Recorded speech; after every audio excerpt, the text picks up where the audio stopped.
नमस्कार सांग मैंने आपण मानु समस्त को मो स्टोरी चैनल स्वागत। चलतु हृदय को छुईला भाया प्रेम कहानी शुणा अदृश्य प्रेमिका कहानी को आरंभ शेष जाए निश्चय शुणु। दर्शन ए दर्शन टिके मो कथा शुणे तो अरे शुणे हौ मोर भूल हो है सॉरी यार। दर्शन कहला सेमिति चिल्लाउथा मोर आउ तो सह सांग ही हेबार नहीं कटी जा से सुर सांग हेबू। ईशा दौड़ी दौड़ी जाई दर्शन पाखरे पहुँचीगला। धई सई हो कहला तू सतरे गोटे बदमाश पिला। अरे तते सेते बेलू पछरू डाकुची किंतु ए मिस्टर को देख किछि न शुणी आगकू धाई चली। दर्शन कहला मु तते कहली ना तो सह मोर कटी बोली। दिशा कहला मु तो सेइथिपई सॉरी कहली तू एते रागुछु कहीं जे मु आजी तो पाखरे अच्छी बोली तते बुझौछि मु गला परे केजाणी किए बुझेइब तते सेथिपई कहूची तो राग तो पाखरे रखीदे मु जीवा परे रागिबू। दर्शन टिके व्यस्त हो पड़ी कहला एई तू कुआडे जीवु जे तू तो मते कथा देइथिलु ना आमे सांग होई रहिबा बोली पुणी एबे छाड़ी चली जिवा कथा काहे की कहूचु। दिशा हसिला होई कहला आउ दर्शनर पिठीरे धीरे चापुडाटिए लगेई देई कहला सांगे सांगे सीरियस हो पड़लू। अरे मु कौन तो सहित एमिति सब बेले रहिथिबि ना कौन मते पुणी बाहा हबार अच्छी ना नहीं कौन टिके कथारे कहूचु सुर सांग हेबा पई। दिशार कथा शुणी दर्शन छातीटा केमिति गोटे कोरी होई गला। दिशा कौन सतरे बाहा होई ताकू छाड़ी पळाई जीवो से केमिति रहिबो दिशा बिना। दिशा कहला अरे कौन एमिति सांगे सांगे भाबुक साजी गलु मु सते जेमिति एई जाउछि विवाह वेदीकू सेमिति भाव विह्वल होई पडुछु। अरे एबे तो मोर मात्र 11 वर्ष बाहा हेबा पई आहुरी केते वर्ष बाकी रहिलाणी सेतिकी दिन तो सह सांग हेबी किंतु बाहाघर परे आउ एमिति सबुदिन परी देखा होई परिबिनी। दर्शन कला सतरे कण तू बाहा होई जीवु। दिशा कहला अरे बुद्धू किए बाहा न हेउची कह तू भी तो दिने बाहा हेबू तू किंतु मन उणा करे नहीं मु मो स्वामी को सांगरे धरी तो पाखकू आसीबी ना कौन कहूचु। दर्शन टिके अभिमान स्वररे कहला तो इच्छा। दिशा कहला एमिति मुहटाकू ओहळे पकाउछु काहेकी मु परा कहली आसी बोली। दर्शन कहला तू पार्टी करनी मो सह मो मन भल नहीं। दिशा कहला सॉरी बाबा अरे से सूरज मते डाकिला सेथिपई मु गली मु कौन निजे निजे पळेइथिली ना कौन। दर्शन कहला आउ कौन से तते टेकिकी नहीं जाइथिला। दिशा कहला हे मु तते बुझेई परिबिनी से पाठ विषय मते पचारुथुला से कथा मु ताकू बुझौथुली। दर्शन कहला से केबेठू पाठ पढ़िलाणी एसबू तार बाहाना थिला तू हुंडी किछि बुझी पारु नाहु ता छड़ा एमिति दांत देखे हसी हसी पाठ बुझौथुलु ना कमेडी शुणौथुलु। दिशा कहला तोर जहा भाबिया कथा भाबे मु किछि कहिबिनी आउ मु तो केबेठारु तते मो बेस्ट फ्रेंड बोली मानि नेइछि आउ एई कथारे तू एते काहेकी सीरियस हेई जाउछु जे। दर्शन कहला किछि नहीं। दिशा कहला हौ तू सेमिति रागुथा आम घर पहुँची गला मु एबे जाउछि तू देखिकी जीवु। दिशा दर्शन को टाटा कला दर्शन भी हाँ टाटा। दिशा घर को चलीगला। दर्शन पाद पकई आगकू चलीला मन भितर तार आशंकार ढेउटिए उठी आसुथुला ता सहित पुणी विभिन्न प्रश्न मुंड को आच्छादित करी रखिथिला। मने मने भाबुथुला से तो मते सांग होई रहिबार कथा देइछि ता बाहाघर कथा शुणी मते काहेकी एमिति अनुभव हेउछि जे से मोठारु सबुदिन पई दूरेई जीव मु चाहिले भी ताकू मो पाखरे रखी पारिबी नहीं। छाड़ से जा हो मु बेसी भाबी देउछि। हे घर भितर को पशु फसु बैगटा को बेड ऊपर को फोपाड़ी देला दर्शन। दर्शन माँ सुरभि दौड़ी आसी दर्शन को कहले मु आउ केते थर कहिबी बैग को धीरे नहीं रखिया पई सेथिरे परा पाठ अछि बही खाता को एमिति असम्मान करा जाए नहीं। दर्शन किछि न कही रूम को चलीगला। सुरभि ता पछे पछे जाई ता स्कूल यूनिफॉर्म ओल्हाई देई घर पोशाक पिंधेई देले। दर्शन गोड़ हाथ धोई आसी सोफा उपरे बसी पड़िला। सुरभि किछि जलखिया नहीं आसी ता आगरे टेबुल उपरे प्लेट रखिदेई पचारे बाबा कौन होइछि मो सुनार मुहटा एमिति सुखी जाइछि काहेकी मिस किछि कहिले कि। दर्शन कला से किछि नहीं। सुरभि कहले ताहले निश्चय तो बेस्ट फ्रेंड दिशा सह तोर झगड़ा होइछि। दर्शन कला किंतु तुमे केमिति जानिलो। सुरभि कहले मु तो माँ होई जानी परिबी नहीं केमिति। अच्छा कहलु कौन पाई तोर ता सहित झगड़ा हला। मु तो ଏତିକି ଜାଣିଛି ତୁ ନିଶ୍ଚୟ ତାକୁ କିଛି କହିଥିବୁ। ଦର୍ଶନ କହିଲା, ହଁ ତୁମେ ତ ସବୁବେଳେ ମୋତେ ହିଁ ଦୋଷ ଦେବା ଜାଣିଛ। ପୁରା କଥା ନ ଶୁଣି ସାଙ୍ଗେ ସାଙ୍ଗେ ମୋ ଭୁଲ ବୋଲି କହିଦେଉଛ। ସେ ଦିଶା ଯେମିତି କେବେ କିଛି କରେନି ଆଉ। ସୁରଭି କହିଲେ, ଆରେ ମୋ ବାବାଟା ରାଗିଗଲା ନା କ'ଣ? ମୁଁ ଦିଶାକୁ ଯେତିକି ଜାଣିଛି ସେ ତ ବହୁତ ଶାନ୍ତ ସରଳ ଝିଅଟିଏ। ଆମ ଘରକୁ ଯେବେ ବି ଆସେ ସେମିତି ଚୁପଚାପ ବସି ପାଠ ପଢ଼ୁଥାଏ। ଚୁଁ ବୋଲି କିଛି ବି କୁହେ ନାହିଁ। ଆଉ ପୁଣି ସେ କି ଭୁଲ କରିଲା କହିଲୁ? ଦର୍ଶନ କହିଲା, ମା ତୁମେ ଜାଣିନାହଁ, ସେ ବଦଳିଗଲାଣି। ମୋ ସାଙ୍ଗ ଆଉ ହେବା ପାଇଁ ତାକୁ ଭଲ ଲାଗୁନାହିଁ। ସେଥିପାଇଁ ଆଜି କ୍ଲାସରେ ମୁଁ ଏକା ବସି ଟିଫିନ୍ ଖାଇଲି। ସେ ତା ଟିଫିନ୍ ନେଇ ସୁରଜ ପାଖକୁ ଚାଲିଗଲା। ଆହୁରି ମୋତେ କହୁଛି ସେ ଡାକିଲା ବୋଲି ଗଲି, ନହେଲେ ଯାଇନଥାନ୍ତି। ତୁମେ କୁହ ତ ଦେଖି, ଜଣକର ଇଚ୍ଛା ନଥିଲେ ସେ କ'ଣ କେବେ ଆଉ କାହା ପାଖକୁ ଯିବ? ହସି ହସି କଥା ହେଉଥିଲେ ଦୁଇ ଜଣ। କିନ୍ତୁ ଦିଶା ମୋତେ କହିଲା ସେ ସୁରଜ କୁଆଡ଼େ ୟାକୁ ପାଠ ପଚାରି ବୁଝୁଥିଲା। ସବୁ ପରୀକ୍ଷାରେ ସୁରଜ ଖାତା ଖାଲି ପକେଇ ଆସେ, କିନ୍ତୁ ଏତେ ପଢ଼ାଳି ସେ ଦିଶାଠାରୁ ଟିଫିନ୍ ବେଳରେ ପାଠ ବୁଝୁଛି। ସୁରଭି କହିଲା, ଆଚ୍ଛା ଏଇଥିପାଇଁ ମୋ ପୁଅର ଏତେ ରାଗ? ଦର୍ଶନ କହିଲା, ଜାଣିଛ ସେ ସବୁଦିନ ମୋ ସହ ଖାଏ। ଆମେ ଦୁଇ ଜଣ ବେଷ୍ଟ ଫ୍ରେଣ୍ଡ ବୋଲି ସାଙ୍ଗ ହୋଇ ଏକାଠି ଖାଉ। କିନ୍ତୁ ସେ ସୁରଜ ବଦମାସ ପିଲା, ଜମା ବି ପାଠ ପଢ଼େ ନାହିଁ, ସମସ୍ତଙ୍କୁ ହଇରାଣ କରେ। ସବୁଦିନ ସାର୍ ଆଉ ମିସ୍ଙ୍କ ଠାରୁ ବଦମାସି କରି ଗାଳି ଶୁଣେ। ସେ ଆଜି ଦିଶାକୁ ଡାକିଲା, ଆଉ ଏ ଦିଶା ବି କିଛି ନ ଭାବି ଚାଲିଗଲା। ଆଉ ଦୁଇ ଜଣ ସାଙ୍ଗ ହୋଇ ଟିଫିନ୍ ଖାଇଲେ। ମୁଁ ଜାଣିଛି ସେ ପୁଣି ତାକୁ ବି ହଇରାଣ କରିବ। ସୁରଭି କହିଲେ, ହଉ ତୁ ମନ ଦୁଃଖ କରେ ନାହିଁ। ମୁଁ ଆଜି ସନ୍ଧ୍ୟାରେ ଦିଶାର ମାଆଙ୍କୁ ଫୋନ୍ କରି ଦିଶା ସହ କଥା ହେବି। ସେ ଆଉ କାହା ସହ ଟିଫିନ୍ ନ ଖାଇବା ପାଇଁ କହିବି। ହେଲା ତ? ଦର୍ଶନ କହିଲା, ସତରେ ମା? ସୁରଭି କହିଲେ, ହଁ ସତରେ। ଏବେ ତୁ ଏ ଖାଇବାଟା ଖାଇଦେ। ଦର୍ଶନ ଖୁସିରେ ହଁ ଭରିଲା ଆଉ ଆନନ୍ଦରେ ଖାଇବାରେ ଲାଗିଗଲା। ସୁରଭି ତା ମୁଣ୍ଡକୁ ଖୁସିରେ ଆଉଁସି ଦେଉଥିଲେ। ପରଦିନ ଦର୍ଶନ ରେଡି ହୋଇ ସ୍କୁଲ ଯିବା ପାଇଁ ବାହାରିଲା। ଦିଶା ଓ ସେ ସାଙ୍ଗ ହୋଇ ସ୍କୁଲକୁ ଗଲେ। ଦର୍ଶନ କେବଳ ଟିଫିନ୍ ବେଲ୍ ଅପେକ୍ଷାରେ ଥିଲା। ଦିଶା ଆଜି ତା ସହ ଖାଇବ କି ସୁରଜ ପାଖକୁ ଯାଇ ତା ସହ ଖାଇବ, ସେଇ ଅପେକ୍ଷାରେ ଦର୍ଶନ ଥିଲା। ଟିଫିନ୍ ବେଲ୍ ବାଜିଲା। ଦିଶା ନିଜ ଟିଫିନ୍ ବାହାର କରି ଡେସ୍କ ଉପରେ ଥୋଇଦେଲା ଆଉ ଦର୍ଶନକୁ କହିଲା, ତୋ ଟିଫିନ୍ ବାହାର କରୁନୁ, ଖାଇବୁ ନାହିଁ କି ଆଜି? ଦର୍ଶନ ନିଜ ଟିଫିନ୍ ବାହାର କରି କହିଲା, ମୁଁ ଭାବିଲି ତୁ ତୋ ଟିଫିନ୍ ନେଇ ସୁରଜ ପାଖକୁ ଯିବା ପରେ ମୁଁ ଖାଇଥାନ୍ତି। ଦିଶା କହିଲା, ଓହୋ, କାଲିଠାରୁ ତୋ ରାଗ କମିନାହିଁ? ଆଣ୍ଟି ପରା ମୋ ସହ କଥା ହୋଇଥିଲେ କାଲି ସନ୍ଧ୍ୟାରେ। ମୁଁ ଆଉ ସୁରଜ ସାଙ୍ଗ ହେବିନି, ହେଲା ତ? ଦର୍ଶନ କହିଲା, ହଉ ଦେ ଚାଲେ ଖାଇବା, ମୋତେ ବହୁତ ଜୋରରେ ଭୋକ କଲାଣି। ଦର୍ଶନ ଓ ଦିଶା ଦୁଇ ଜଣ ମିଶି ଶୀଘ୍ର ଶୀଘ୍ର ଟିଫିନ୍ ଖାଇଦେଇ ହୋମୱାର୍କ କରିବାରେ ଲାଗି ପଡ଼ିଲେ। ଦୁଇ ଜଣ ଛୋଟବେଳୁ ହିଁ ବହୁତ ଭଲ ସାଙ୍ଗ ହୋଇ ସାରିଥିଲେ। ଆଉ ପରସ୍ପର ସହିତ ସବୁଦିନ ରହିବା ପାଇଁ କଥା ବି ଦେଇଥିଲେ। ସ୍କୁଲକୁ ଯିବା ଆସିବା ଠାରୁ ଆରମ୍ଭ କରି ଶ୍ରେଣୀରେ ଗୋଟେ ବେଞ୍ଚରେ ବସିବା, ସାଙ୍ଗରେ ଖାଇବା, ଖେଳାବୁଲା କରିବା, ଏସବୁ ସେମାନଙ୍କର ନିତିଦିନିଆ ଘଟଣା ଥିଲା। ଏବେ ଦୁଇ ଜଣ ତୃତୀୟ ଶ୍ରେଣୀରେ ଛାତ୍ରଛାତ୍ରୀ ଥିଲେ। ତଥାପି ସେମାନଙ୍କର ମନରେ ବନ୍ଧୁତାଙ୍କୁ ନେଇ ଏକ ମୂଲ୍ୟବାନ ଧାରଣା ଥିଲା। ଛୋଟ ଛୋଟ କଥା ବି ପରସ୍ପର ସହ ସେୟାର କରୁଥିଲେ।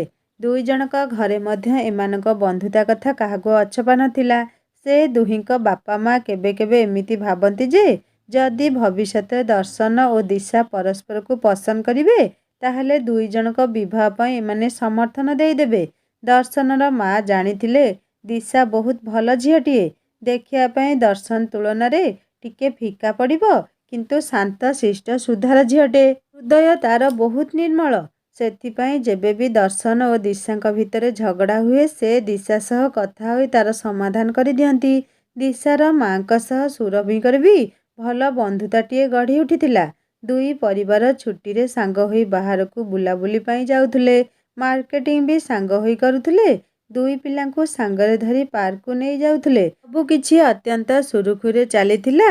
ସମୟ ବିତିବା ସହିତ ଦର୍ଶନ ଓ ଦିଶା ଭଲ ନମ୍ବର ରଖି 10ମ ଶ୍ରେଣୀରେ ପାସ୍ କରିଲେ। ଦୁଇ ଜଣଙ୍କ ନାମ ଗୋଟିଏ ଭଲ କଲେଜରେ ଲେଖାଗଲା। ଘର ପରିବାରଠାରୁ ଦୂରେଇ ଦୁହେଁ ଯାଇ ହଷ୍ଟେଲରେ ରହିଲେ। କ୍ଲାସରେ ସବୁଦିନ ଦର୍ଶନ ସହିତ ଦିଶାର ଦେଖା ହେଉଥିଲା। ଛୋଟବେଳେ ଯେମିତି ସାଙ୍ଗ ପରି କଥା ହେଉଥିଲେ, ଏବେ ବି ସେମିତି କଥା ହେଉଥିଲେ। କିନ୍ତୁ ଦିଶା ମନରେ ଟିକେ ଲାଜ ଆସି ସାରିଥିଲା। ବୟସ ବଢ଼ିବା ସହ ଶାରୀରିକ ପରିବର୍ତ୍ତନ ବୋଧହୁଏ ସେଇଥିପାଇଁ ଦାୟୀ ଥିଲା। କିନ୍ତୁ ପୂର୍ବରୁ ଯେମିତି ସେ ଦୁହେଁ ଖୋଲାଖୋଲି କଥା ହେଉଥିଲେ, ଏବେ ସେମାନଙ୍କୁ ସେତିକି ସୁଯୋଗ ମିଳୁନଥିଲା। କଲେଜ ନୀତି ନିୟମ ଅନୁସାରେ ସମସ୍ତଙ୍କୁ ଚାଲିବା ପାଇଁ ହେଉଥିଲା। କଲେଜ କିଛି ପିଲା ଏ ଦୁହିଁଙ୍କ ବନ୍ଧୁତା ଦେଖି ଈର୍ଷାରେ ଜଳି ଯାଉଥିଲେ ତ ଆଉ କିଛି ପିଲା ଏ ସମ୍ପର୍କକୁ ପ୍ରେମ ବୋଲି କହି ଚିଡ଼ଉଥିଲେ। ଦର୍ଶନ ଓ ଦିଶା କିନ୍ତୁ ସେମାନଙ୍କ କଥାକୁ ଭ୍ରୂକ୍ଷେପ ନ କରି ଏଡ଼େଇ ଦେଉଥିଲେ। ପାଠପଢ଼ା ସହ ଅନ୍ୟ ସବୁ ପ୍ରତିଭା ପ୍ରକାଶିତ କରିବା ପାଇଁ କଲେଜ ସମ୍ପୂର୍ଣ୍ଣ ସୁଯୋଗ ଦେଉଥିଲା। ଦର୍ଶନ ଓ ଦିଶା ସେ ସବୁରେ ଅଂଶଗ୍ରହଣ କରି କୃତକାର୍ଯ୍ୟ ମଧ୍ୟ ହେଉଥିଲେ। ଥରେ କଲେଜ ତରଫରୁ ସବୁ ପିଲାଙ୍କୁ ନେଇ ଗୋଟେ ଦର୍ଶନୀୟ ସ୍ଥାନ ବୁଲିଯିବାର ଯୋଜନା କରାଗଲା। ବଣଭୋଜି ମଧ୍ୟ ହେବ ବୋଲି ପିଲାମାନଙ୍କୁ କୁହାଯାଇଥିଲା। ଦିଶା ପରିବାର ଆର୍ଥିକ ଅବସ୍ଥା ଏତେ ସ୍ୱଚ୍ଛଳ ନଥିଲା। ତା ବାପା ସାମାନ୍ୟ କିରାଣୀ ଚାକିରିଟିଏ କରୁଥିଲେ। ସେଥିରେ ତାଙ୍କ ପରିବାର କଷ୍ଟେ ମଷ୍ଟେ ଚଳି ଯାଉଥିଲା। ପିକ୍ନିକ୍ ପାଇଁ ସବୁ ପିଲାଙ୍କୁ 500 ଟଙ୍କା ଦେବା ପାଇଁ କୁହାଗଲା। ଦର୍ଶନ ତ ସାଙ୍ଗେ ସାଙ୍ଗେ ରାଜି ହୋଇଗଲା, କିନ୍ତୁ ଦିଶା କିଛି ନ କହି ସେମିତି ଚୁପ୍ ହୋଇ ବସିଥିଲା। କ୍ଲାସରେ ଥିବା ସାର୍ ଯେଉଁ ପିଲାମାନେ ହାତ ଟେକିଥିଲେ ସେମାନଙ୍କୁ ଗଣୁଥିଲେ। ଦର୍ଶନ କହିଲା, ଦିଶା ହାତ ଟେକୁନୁ। ଦିଶା କହିଲା, ନାଇଁ ଦର୍ଶନ, ମୁଁ ଯିବି ନାହିଁ। ଦର୍ଶନ ଦିଶାର ମନର ଅବସ୍ଥା ବୁଝିପାରି ଆଉ କିଛି ନ କହି ଚୁପ୍ ରହିଲା। ସେ ସାର୍ ଜଣକ ପିଲାମାନଙ୍କୁ ଗଣି ଦେଇ ପଳେଇ ଗଲେ। ଆଉ ଦର୍ଶନ ତାଙ୍କ ପଛେ ପଛେ ଯାଇ ସେ ସାର୍ଙ୍କୁ କହିଲା, ସାର୍ ଆପଣ ଦିଶା ନାଁ ଲେଖିଦେବେ, ସେ ବି ଯିବ। ସାର୍ କହିଲେ, ସେ ତ କାହିଁ ହାତ ଉଠେଇ ନଥିଲା, ତୁ ତାକୁ ପଚାରିଛୁ ନା ନିଜେ ନିଜେ ଆସି କହୁଛୁ? ଦର୍ଶନ କହିଲା, ସାର୍ ମୁଁ ତା ସହ କଥା ହେବି, ଆପଣ ତା ନାଁଟା ଲେଖିଦେବେ, ପଇସା ବି ମୁଁ କାଲି ଆଣି ଦେଇଦେବି। ସାର୍ କହିଲେ, ହଉ ଠିକ୍ ଅଛି। ସେଦିନ ଦର୍ଶନ ଘରକୁ ଫୋନ୍ କରି ତା ମାଆଙ୍କୁ କହିଲା, ମା ତୁମେ ତ ଦିଶା ଘରର ଅବସ୍ଥା ବିଷୟ ଜାଣିଛ। ଆର୍ଥିକ ଅବସ୍ଥା ତାଙ୍କର ସେତେ ଭଲ ନୁହେଁ ବୋଲି ସେ ଆଜି ପିକ୍ନିକ୍ ଯିବା ପାଇଁ ମନା କରିଥିଲା। ମୁଁ ସାର୍ଙ୍କୁ କହିଦେଇଛି ସେ ଯିବ ବୋଲି। ଜଣକା 500 ଟଙ୍କା ଆଣିବା ଲାଗି ସାର୍ କହିଛନ୍ତି। ମୁଁ କ'ଣ କହୁଥିଲି କି? ସୁରଭି କହିଲେ, ମୁଁ ଦିଶା ଆଉ ତୋ ବାବଦକୁ 1000 ଟଙ୍କା ଦେଇଦେବି, ହେଲା ତ? ଦର୍ଶନ କହିଲା, ମା ମୋ ପାଖରେ ଟଙ୍କା ଅଛି ସେ କଥା ମୁଁ କହୁନାହିଁ, କିନ୍ତୁ ତୁମେ ଟିକେ ଖାଲି ଦିଶାର ମାଆଙ୍କୁ ସେ ପିକ୍ନିକ୍ ଯିବା କଥା ଜଣେଇ ଦେବ। ତାଙ୍କ ଘରେ ନ ଜଣେଇ ଗଲେ ପୁଣି ଅସୁବିଧା ହେବ, ସେଇ କଥା କହୁଥିଲି। ସୁରଭି କହିଲେ, ହଉ ବାବା, ମୁଁ ତାଙ୍କୁ ବୁଝେଇ କହିଦେବି, ତୁ ବ୍ୟସ୍ତ ହ ନାହିଁ। ମୁଁ ଆଉ 1000 ଟଙ୍କା ତୋ ଆକାଉଣ୍ଟକୁ ପଠାଇ ଦେଇଛି। ପିକ୍ନିକ୍ ଗଲେ 2 ଜଣ ସେଥିରେ ଯାହା କିଣାକିଣି କରିବ, ହେଲା ତ? ଦର୍ଶନ କହିଲା, ହଉ ଠିକ୍ ଅଛି ମା, ମୁଁ ରହିଲି। ଫୋନ୍ ରଖିସାରି ଦର୍ଶନ ଟିକେ ଆଶ୍ୱସ୍ତି ଲାଭ କରିଲା। ତା ମନଟା ବହୁତ ହାଲକା ଲାଗୁଥିଲା। ସୁରଭିଙ୍କ ପରି ବୁଝାସୁଝା ମାଆର ପୁଅ ହୋଇ ବହୁତ ଖୁସି ଥିଲା ଦର୍ଶନ। ପରଦିନ ଦର୍ଶନ ଦିଶାକୁ ପିକ୍ନିକ୍ ଯିବା କଥା କହି ତାକୁ ବୁଝେଇ ଦେଲା। ଯାହା ହେଉ ବହୁତ କଷ୍ଟରେ ଦିଶା ରାଜି ହୋଇଗଲା। ଦର୍ଶନ ଖୁସି କହିଲେ ନ ସରେ। ଦିଶା ଯାଇନଥିଲେ ତାକୁ ଜମାରୁ ବି ଭଲ ଲାଗିନଥାନ୍ତା। ପୂରାପୂରି ଏକା ଅନୁଭବ କରିଥାନ୍ତା ସେ। ଯାହା ହେଉ ଦିଶା ରାଜି ହୋଇଗଲା। ଖୁସି ମନରେ 2 ଜଣ ହଷ୍ଟେଲ ଫେରିଲେ। ଗୋଟେ ସପ୍ତାହ ପରେ ପିକ୍ନିକ୍ ଯିବା ପାଇଁ ଦିନ ଧାର୍ଯ୍ୟ କରାଗଲା। ଚାହୁଁ ଚାହୁଁ ସେଦିନ ଆସି ପହଞ୍ଚିଗଲା। ଭୋର 4ଟାରୁ ଉଠି ପିଲାମାନେ ନୂଆ ପୋଷାକ ପିନ୍ଧି ପ୍ରସ୍ତୁତ ହୋଇଗଲେ। ବସ୍ ଆସିବା ପରେ ସମସ୍ତେ ଯାଇ ବସ୍ରେ ବସି ଅନ୍ତାକ୍ଷରୀ କରିବାରେ ଲାଗି ପଡ଼ିଲେ। ଦର୍ଶନ ଓ ଦିଶା ପାଖାପାଖି ବସିଥିଲେ। ହସ ମଜା କଥାବାର୍ତ୍ତାରେ ସମୟ କୁଆଡ଼େ ବିତି ଚାଲିଥିଲା, ଆଉ ବସ୍ ଆଗକୁ ଆଗକୁ ଗଡ଼ି ଚାଲିଥିଲା। ଛୋଟବେଳେ ସେ 2 ଜଣ ଯେତେ ମୁକ୍ତ ଭାବେ ମିଶୁଥିଲେ, ଆଜି କାହିଁକି କେଜାଣି ଦର୍ଶନ ପାଖରେ ବସିବା ପରେ ଦିଶାକୁ ଟିକେ ଟିକେ ଅଲଗା ଲାଗୁଥିଲା। ଲାଜରେ ତା ମୁହଁକୁ ଚାହିଁ ବି ପାରୁନଥିଲା। ଦର୍ଶନ କିନ୍ତୁ କହି ଚାଲିଥିଲା, ଦିଶା ଆଜି ତୁ ବହୁତ ସୁନ୍ଦର ଲାଗୁଛୁ। ଖାଲି ଗୋଟେ ବିନ୍ଦିର ଅଭାବ ରହିଗଲା, ନହେଲେ ତୁ ତ ପୁରା ଅପ୍ସରୀ ହୋଇଯାଇଥାନ୍ତୁ। ଆଉ ଜଣା ନାହିଁ କେତେ ପୁଅ ତୋ ଉପରେ ନଜର ଲଗେଇ ଦେଇଥାନ୍ତେ। ଦିଶା ମୁହଁ ତଳକୁ କରି କହିଲା, ହେ ତୁ କ'ଣ ଯେ ଏସବୁ କହୁଛୁ? ତୁ ବି ତ ପୁରା ହିରୋ ପରି ଲାଗୁଛୁ। ତୋ ନିଶ ଦାଢ଼ି ଉଠିଯିବା ପରେ ତୋ ମୁହଁଟା ଆହୁରି ବଢ଼ିଆ ଲାଗୁଛି। ଆଉ ମୁଁ କ'ଣ ବିନ୍ଦି ଲଗେଇବି କି? ମୋ ପାଖରେ ତ ବିନ୍ଦି ଅଛି। ଦିଶା ନିଜ ବ୍ୟାଗରୁ ବିନ୍ଦି ବାହାର କରି ନିଜେ ନିଜେ ଲଗାଇଲା, ଆଉ ଦର୍ଶନକୁ ପଚାରିଲା ଠିକ୍ ହେଲା କି ନାହିଁ ବୋଲି। ଦର୍ଶନ କିନ୍ତୁ ଯତ୍ନ ସହକାରେ ନିଜ ହାତରେ ଦିଶାର ବିନ୍ଦିକୁ ଠିକ୍ ଜାଗାରେ ଲଗେଇ ଦେଇ କହିଲା, ଏବେ ଠିକ୍ ହେଲା, ପୂରାପୂରି ମୋ କଣ୍ଢେଇ ପରି ଲାଗୁଛୁ। ଦିଶା ଲାଜେଇ ଯାଇ ଦର୍ଶନକୁ ଠେଲି ଦେଲା। 2 ଜଣଙ୍କ ହସରେ ପରିବେଶଟି ଚଳଚଞ୍ଚଳ ହୋଇ ଉଠିଲା। ଦିନ ପ୍ରାୟ 10ଟା ସମୟରେ ସେମାନେ ଯାଇ ଠିକ୍ କରାଯାଇଥିବା ପିକ୍ନିକ୍ ସ୍ପଟରେ ପହଞ୍ଚି ଯାଇଥିଲେ। ବୁଲାବୁଲି କରିବା ସହ ଦର୍ଶନ ଓ ଦିଶା ସାଙ୍ଗରେ ବହୁତ ଫଟୋ ବି ଉଠାଇଲେ। ରୋଷେଇ କରୁଥିବା କାକାଙ୍କୁ 2 ଜଣ ଆସି ପରିବା କଟାକଟିରେ ସାହାଯ୍ୟ କରିବା ସହ ହସ ଗପରେ ମଜି ଯାଇଥିଲେ। ଖିଆପିଆ ସରିବା ବେଳକୁ ଦିନ 3ଟା। ବାସନ କୁସନ ଧୁଆଧୁଇ ସାରି ଘରକୁ ଫେରିବା ପାଇଁ ସମସ୍ତେ ବସ୍ରେ ବସିଲେ। ବସ୍ ପୁଣି ଫେରି ଚାଲିଲା ଯେଉଁଠାରୁ ବାହାରିଥିଲା ସେଠିକୁ। ପିଲାମାନେ ଗୀତ ଲଗାଇ ଗୀତର ତାଳେ ତାଳେ ବସ୍ ଭିତରେ ନାଚିବାରେ ଲାଗିଲେ। ଦର୍ଶନ ଓ ଦିଶା ମଧ୍ୟ ସେଥିରୁ ବାଦ୍ ପଡ଼ି ନଥିଲେ। ଉଭୟ ପରସ୍ପର ହାତ ଧରି ନାଚରେ ମସଗୁଲ ଥିଲେ। କିଛି ବାଟ ଯିବା ପରେ ଏକ ଆଶ୍ରମ ପଡ଼ିଲା। ସାର୍ଙ୍କ ନିର୍ଦ୍ଦେଶକ୍ରମେ ସମସ୍ତେ ଓହ୍ଲେଇ ଆଶ୍ରମରେ ଯାଇ ବୁଲାବୁଲି କରିଲେ। ସେତେବେଳକୁ ପ୍ରାୟ ସମସ୍ତେ ଥକି ଆସିଲେଣି।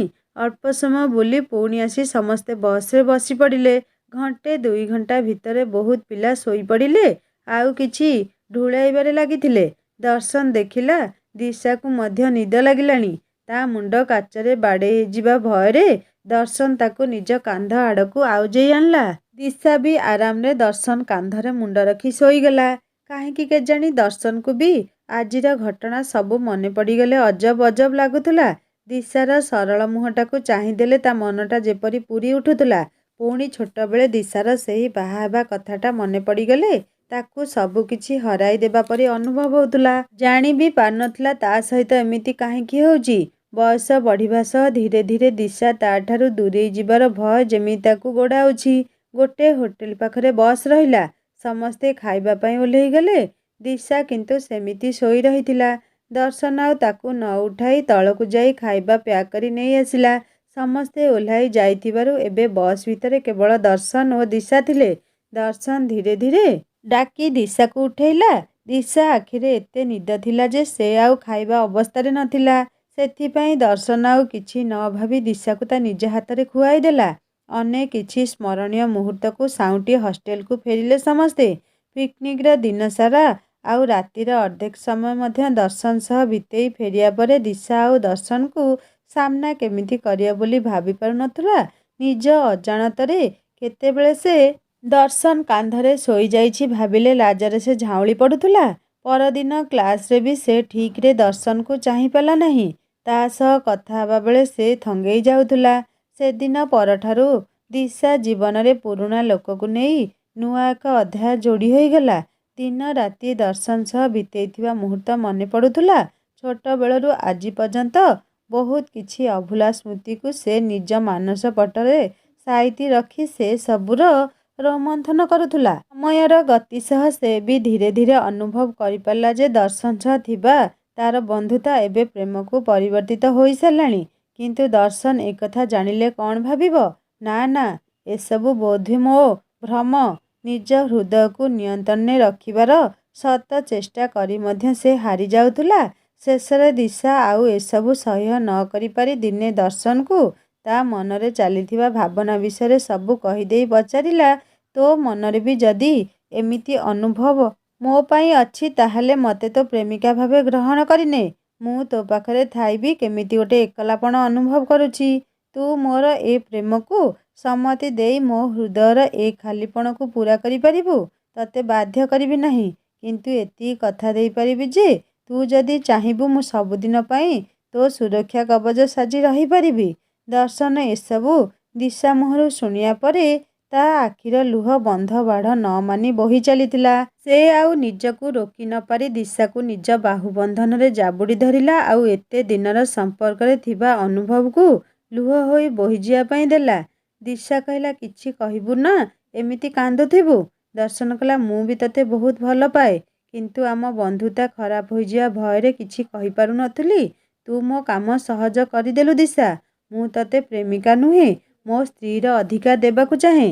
ଦିଶା କହିଲା, ମୋତେ ଏସବୁ ସ୍ୱପ୍ନ ପରି ଲାଗୁଛି ଦର୍ଶନ। ଆମେ ଭୁଲ ବାଟରେ ଯାଉନାହୁଁ ତ? ଦର୍ଶନ କହିଲା, ନାଇଁ ଦିଶା, ଆମେ ପରସ୍ପର ସହ ଭଲରେ ମିଶିଛୁ ଆଉ ପରସ୍ପରକୁ ବହୁତ ଭଲ ଭାବରେ ବି ଜାଣିଛୁ। ଏତେ ଦିନର ବନ୍ଧୁତା ଭିତରେ ମୁଁ ଗୋଟେ ଜିନିଷ ଅନୁଭବ କରିପାରିଛି ଯେ ତୋ ବିନା ମୋ ଜୀବନ ଶୂନ୍ୟ। କିଛି ବି ନୁହେଁ ମୁଁ ତୋ ବିନା। ତତେ ଛାଡ଼ି ରହିବା ମୋ ପକ୍ଷରେ ସମ୍ଭବ ନୁହେଁ। Disha, I love you so much. ଦୁଇ ଜଣଙ୍କ ଆଖିରୁ ଲୁହ ଅମାନିଆ ହୋଇ ଝରି ଚାଲିଥିଲା। ଯେମିତି ବହୁ ଦିନରୁ ଚାପି ରହିଥିବା ଯନ୍ତ୍ରଣା ଆଜି ଶେଷ ହୋଇଯାଇଥିଲା। ସେଦିନଠାରୁ ଦୁଇ ଜଣଙ୍କ ବସିବା ଉଠିବା ବୁଲିବା ସବୁ ଯେମିତି ଗୋଟେ ହୋଇଗଲା। ହଷ୍ଟେଲରେ ରହିବା ସମୟ ଛାଡ଼ିଦେଲେ ଅନ୍ୟ ସବୁ ସମୟରେ ସେ ଦୁଇ ଜଣ ପାଖାପାଖି ରହୁଥିଲେ। ସେ ଦୁଇ ଜଣଙ୍କ ଜୀବନରେ ପ୍ରେମର ଫଗୁ ବିଞ୍ଚି ହୋଇ ଏକ ନୂଆ ଅଧ୍ୟାୟ ଯୋଡ଼ି ଦେଇଥିଲା। ଧୀରେ ଧୀରେ ସମୟ ବିତି ଚାଲିଲା। ଫାଇନାଲ ପରୀକ୍ଷା ବି ପାଖେଇ ଆସିଲା। ଦୁଇ ଜଣ କଥାବାର୍ତ୍ତା ବି ଟିକେ କମ୍ କରି ଅଧିକ ସମୟ ପାଠପଢ଼ାରେ ମନୋନିବେଶ କଲେ ଆଉ ଭଲ ନମ୍ବର ରଖି ଯୁକ୍ତ 2 ପାସ୍ କରିଲେ। ମନରେ ଅସୁମାରୀ ଆଶା ଓ ସ୍ୱପ୍ନକୁ ନେଇ ଦର୍ଶନ ଓ ଦିଶା ସହରକୁ ଗଲେ ପଢ଼ିବା ପାଇଁ। ସେଠାରେ ବି ପଢ଼ାପଢ଼ି ଖୁବ୍ ଭଲ ଭାବେ ଚାଲିଲା। ସବୁ ସେମିଷ୍ଟରରେ ଭଲ ନମ୍ବର ରଖି ଦୁଇ ଜଣ ଉତ୍ତୀର୍ଣ୍ଣ ହୋଇଥିଲେ। ସେମାନେ ଘରକୁ ଆସିବା ପାଇଁ ଟ୍ରେନରେ ଦୁଇ ଜଣ ବସିଲେ। ଗପସପ୍ ହସମଜା ଭିତରେ ଘରର ଦୂରତା କମି କମି ଆସୁଥିଲା। ଦିଶା କହିଲା, ଦର୍ଶନ ମୁଁ ଟିକେ ବାଥରୁମରୁ ଆସେ। ଦର୍ଶନ କହିଲା, ହଉ ଦେଖିକି ଯିବୁ। ଦିଶା ବାଥରୁମ ଚାଲିଗଲା। ପ୍ରାୟ 10 ମିନିଟ୍ ବିତିଯିବା ପରେ ବି ଦିଶା ଦର୍ଶନ ପାଖକୁ ଫେରିଲା ନାହିଁ। ଦର୍ଶନର ଛାତି ଭୟରେ ଥରି ଉଠିଲା। ଏତେ ସମୟ ଦିଶାକୁ କାହିଁକି ଲାଗୁଛି କିଛି ଅସୁବିଧା ହୋଇନି ତ? ସେ ଉଠିଯାଇ ବାଥରୁମ ପାଖକୁ ଗଲା। ଦୁଇଟି ବାଥରୁମ ଡୋର ଖୋଲା ଥିଲା। ମନକୁ ତାର ପାପ ଛୁଇଁଲା। ଅନ୍ୟ ବଗିକୁ ବି ଯାଇଥିଲା। ବାଥରୁମ ପାଖରେ ଖୋଜାଖୋଜି କଲା କିନ୍ତୁ ନିରାଶ ହେଲା, ଦିଶାକୁ ପାଇଲା ନାହିଁ। କିଛି ସମୟ ପରେ ଟ୍ରେନ୍ ରହିଲା। ଆଉ କିଛି ଲୋକ ପାଟି କରି କହିଲେ, କିଏ ଜଣେ କଟିଯାଇଛି। ଦର୍ଶନର ଛାତି ଚାଉଁକିନା ହେଲା। ହୃତ୍ସ୍ପନ୍ଦନ ବଢ଼ିବାରେ ଲାଗିଲା। ସାଙ୍ଗେ ସାଙ୍ଗେ ତଳକୁ ଓହ୍ଲେଇ ଦେଖିଲା କିଛି ଲୋକ ପଛକୁ ଦୌଡ଼ିବାରେ ଲାଗିଛନ୍ତି। ସେ ବି ଦୌଡ଼ି ଯାଇ ଦେଖିଲା ଦିଶାର ଖଣ୍ଡ ବିଖଣ୍ଡିତ ରକ୍ତାକ୍ତ ଶରୀର। ଆଖି ବୁଜି ହୋଇଗଲା ଦର୍ଶନ।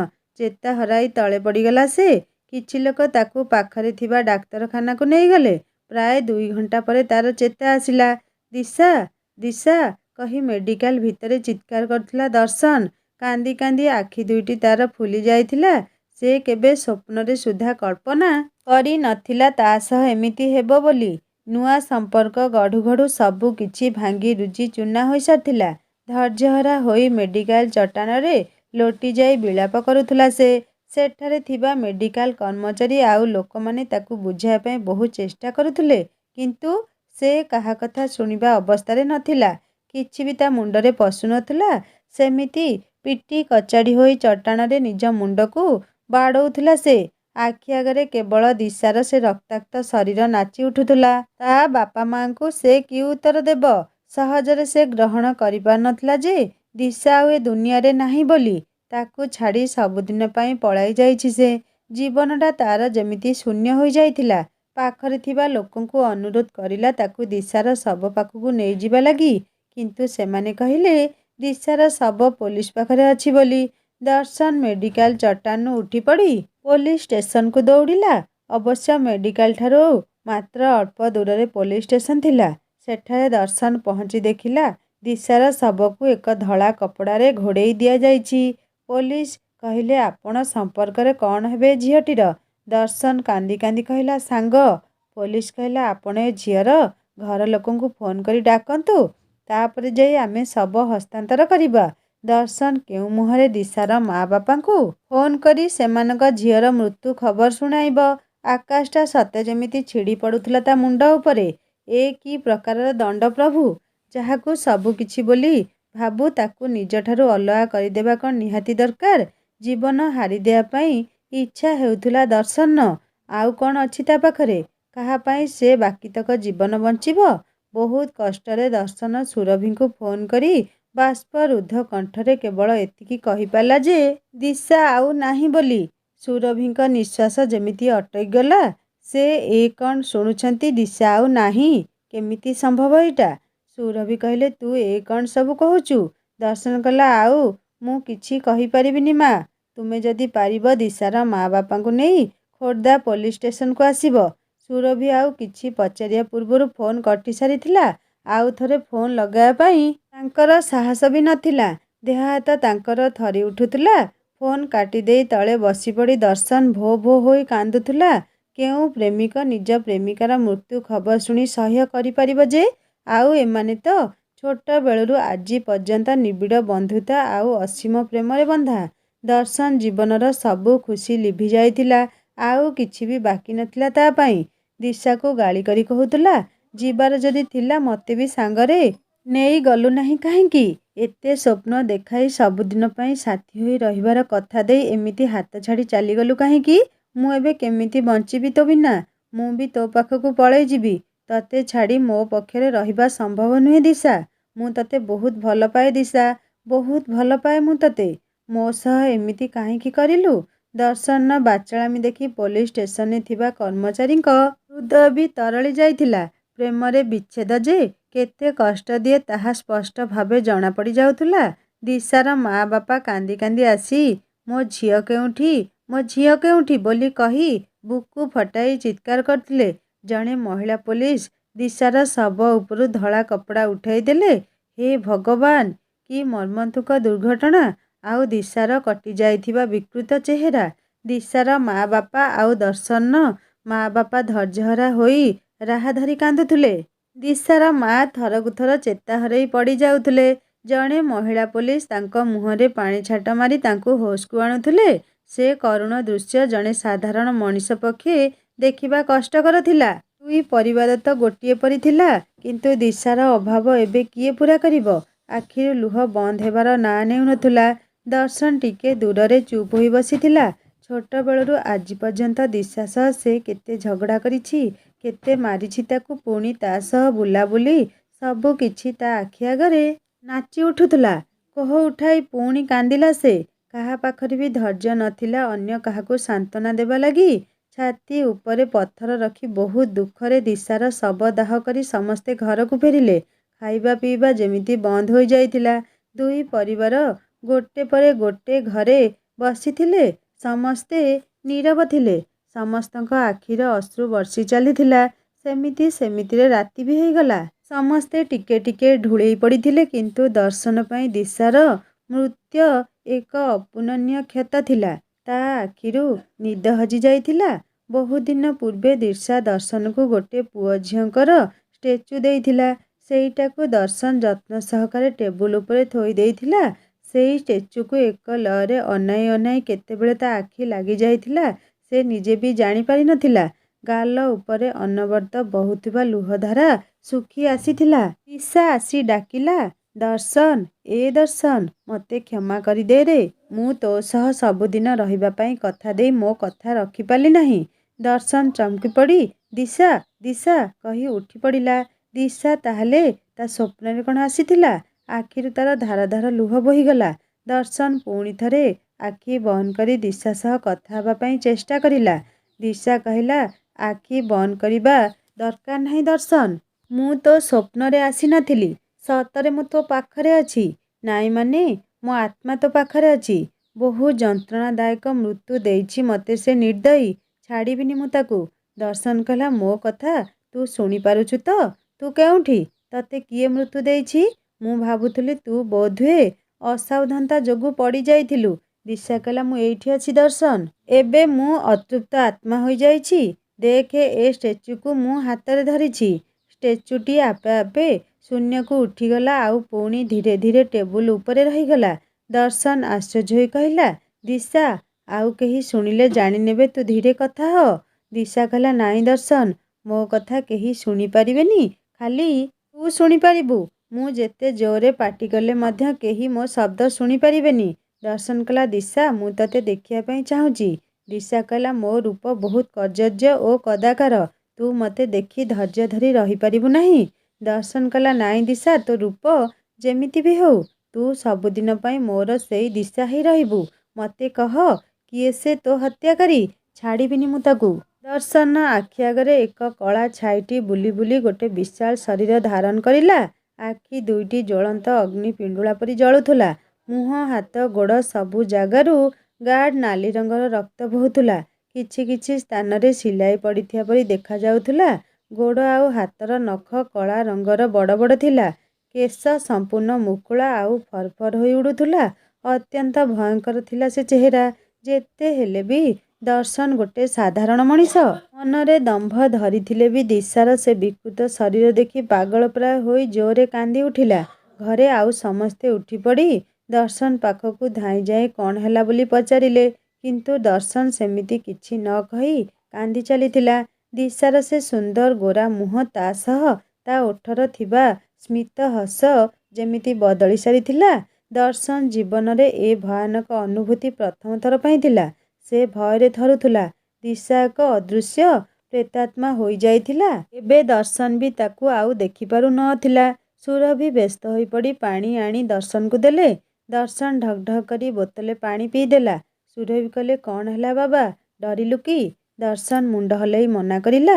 ସୁରଭି କହିଲେ ହଉ ଏବେ ଟିକେ ଶୋଇପଡ଼େ, ସକାଳେ ଭଲ ଲାଗିବ।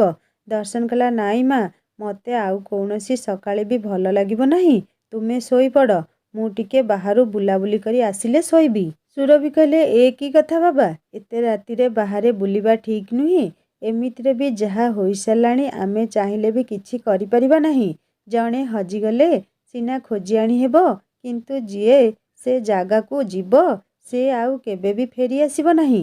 ଆମେ ଯେତେ କାନ୍ଦିଲେ ବି ଦିଶା ଆଉ ଆସିବ ନାହିଁ ବାବା। ଦର୍ଶନ ସୁରଭିଙ୍କ କୋଳରେ ମୁହଁ ଜାକି ଦେଇ କଇଁ କଇଁ ହୋଇ କାନ୍ଦିବା ଲାଗିଲା। ସୁରଭିଙ୍କ ଆଖିରୁ ବି ଧାର ଧାର ଲୁହ ବୋହି ଆସୁଥିଲା। ସେ ବହୁତ କଷ୍ଟରେ ଦର୍ଶନକୁ ବୁଝାଇ ସୁଝାଇ ତୁନି କରାଇଲେ। ସୁରଭିଙ୍କ ମନକୁ ବୁଝାଇବା ପାଇଁ ଦର୍ଶନ ଶୋଇବାର ଅଭିନୟ କରିଲା। ଧୀରେ ଧୀରେ ସୁରଭି ଶୋଇପଡ଼ିଲେ। ଦର୍ଶନ ଚୁପଚାପ ଉଠିପଡ଼ି ଘର ବାହାରକୁ ପଳେଇଗଲା।